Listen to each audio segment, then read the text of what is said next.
In this here now, you pled to a DWI not 3 months ago with above a 0.15. Now you hear on another one, there's alcohol allegedly in the car, the wrong way on the street, completely passed out to where. There is a reason why I do things in life. I don't do it just for shites and giggles. I don't remember anything about the case, so if you don't mind. Please. On March 1st, 2025, at approximately at 11 p.m., the officers were dispatched to a 911 call regarding a motor vehicle stopped on the road with a male in the driver's seat passed out at the 300 block of North 8th Street in Harrisburg, Texas. The officer observed the defendant's motor vehicle stopped on the road facing the wrong side, forcing multiple motor vehicles to drive around the defendant. The officer observed the defendant's engine on, with the defendant sitting in the driver's seat, appearing to be sleeping or passed out, with the motor vehicle in drive and the defendant's foot on the brake. The officer observed an open container of— Come up, Mr. Mallard. No. Just kind of rewind about Sure. 3 sentences, please, when he's up here. All right. Officer observed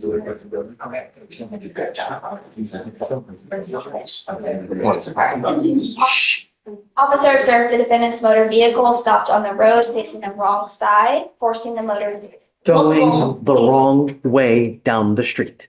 stopped on going the wrong way, yes. Forcing multiple motor vehicles to drive around the defendant. The officer observed the defendant's motor vehicle to be on, with the defendant sitting in the driver's seat, appeared to be sleeping or passed out. The motor vehicle was in drive with the defendant's foot on the brake. The officer observed an open container of Bacardi rum, a 750 milliliter bottle, approximately 10% full, sitting in the front right passenger seat.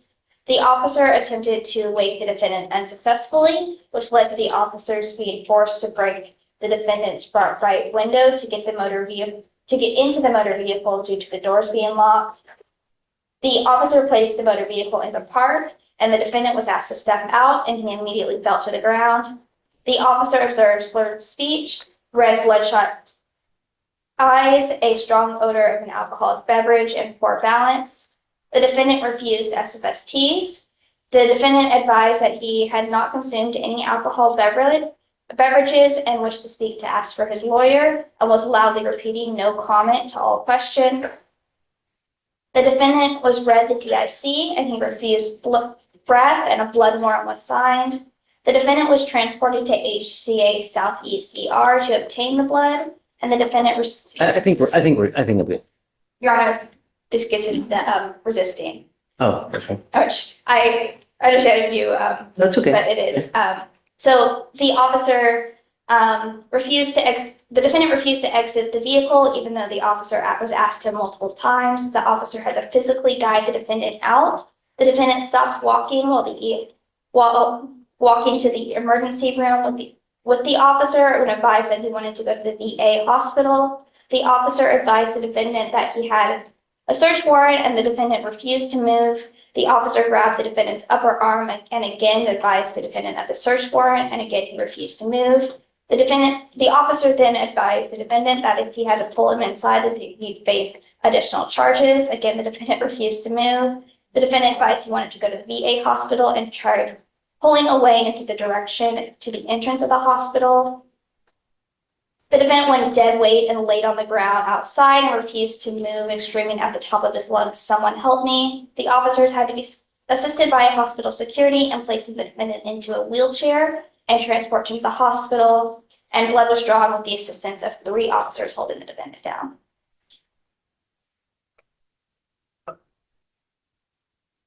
Mr. Mallard, do you watch the news? Yes, sir. How many people died this weekend due to an alcohol-related collision? The one that comes to mind, sir, is the softball team.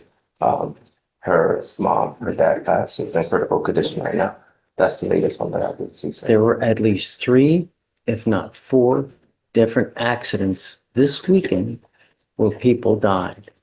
There was in Galveston an entire family that was cut down because of an alcohol-related collision of a person who allegedly just completed a DWI intervention course here, and a couple months later goes out and then decimates an entire family. In this here now, you pled to a DWI not 3 months ago with above a 0.15. Now you hear on another one, there's alcohol allegedly in the car, the wrong way on the street, completely passed out to where. There is a reason why I do things in life.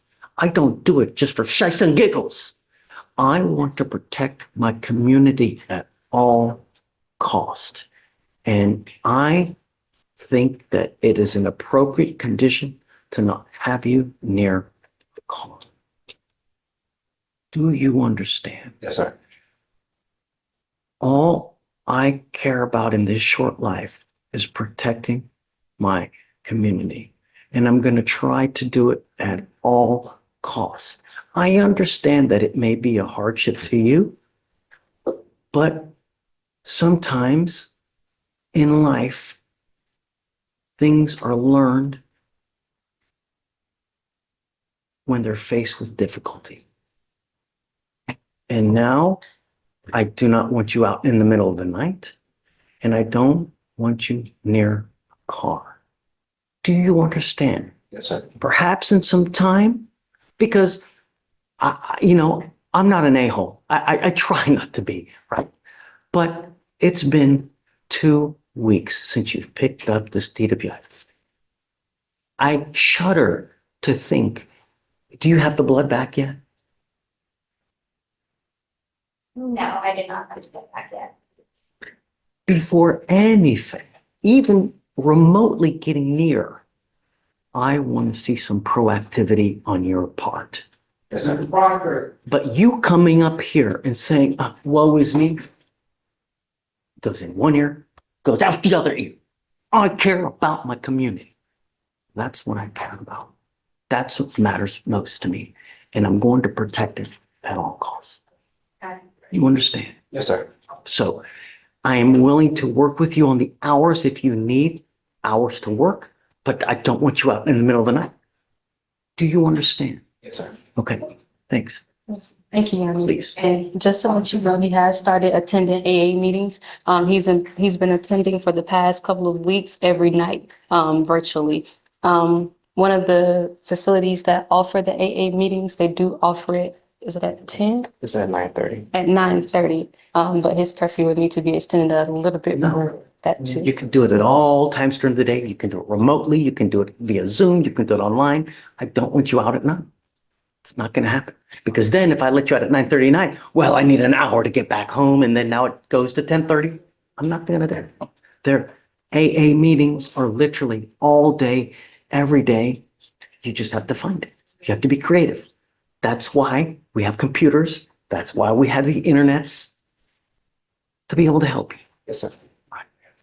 Thank you, Your Honor. Okay.